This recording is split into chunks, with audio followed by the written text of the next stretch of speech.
నా స్వగ్రామం నుండి తాడిపత్రిలో నా వ్యక్తిగత పని మీద కూడా తాడిపత్రి వెళ్ళటానికి బయలుదేరగానే పోలీసులు కొండాపురం దగ్గరకు వచ్చి అక్కడ నన్ను పోనీకుండా అడ్డుపడడం జరిగింది. అడ్డుపడడంలో నేను చాలాసేపు నేను అక్కడ పోలీసులతో అయ్యా నేను 10 నిమిషాల్లో పోతా, ఇది ఎవరు 10 నిమిషాల్లో నేను తాడిపత్రికి పోయి నా కార్యక్రమాలు అయిపు చేసుకొని ఇంటికి పోయి నేను తిరిగి అనంతపురం వెళ్ళాలా అని చెప్పడం జరిగింది.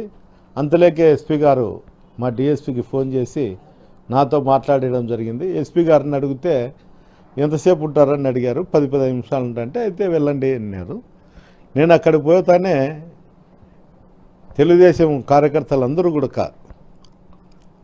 అందరూ ఫోన్లు చేసుకొని అందరూ కూడా అటుకి రావడం జరిగింది. అక్కడికి వచ్చిన తర్వాత మురళీ ప్రసాద్ రెడ్డి అని నేను వచ్చినా అని నన్ను చూడనీకి వచ్చాడు. వచ్చినప్పుడు అతని పైన దాడి చేయడానికి ప్రయత్నం చేయడంతో అతను తిప్పుకొని వెనక్కి వెళ్ళాడు.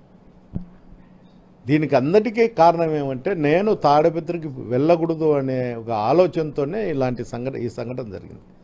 ముఖ్యంగా తాడిపత్రి ఎలక్షన్ సందర్భంగా జరిగిన అల్లర్ల కేసులలో చాలామంది తెలుగుదేశం నాయకులను అరెస్టు చేయకోకుండా పోవడమే ఈరోజు ఈ సంఘటనకు దారితీసింది. అంతేకాదు మటక, గ్యామ్లింగు, బంగ్యాకు రాయలసీమ జిల్లాలలో తాడిపత్రి ప్రసిద్ధి చెందింది.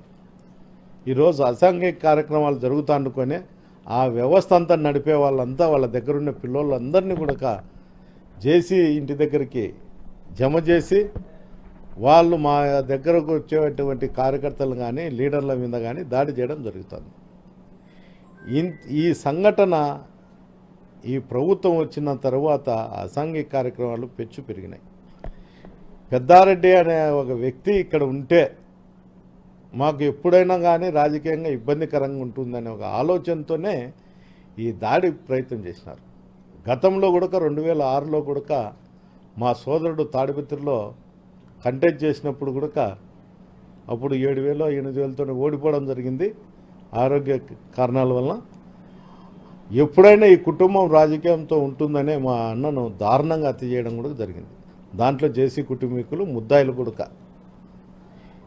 ఇదే విధంగానే ఇప్పుడు మళ్ళా అధికారం లేదు, అధికారం లేనప్పుడే నన్ను ఏదో రూపకంగా లొంగ తీసుకోవాలనే ఒక ప్రయత్నంతోనే వైఎస్ఆర్సీపీ నాయకుల మీద దాడి చేయడం జరుగుతుంది.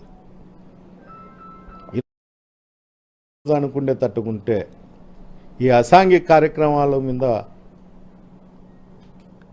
పోలీస్ అధికారులు గట్టి చర్యలు తీసుకోవాలా.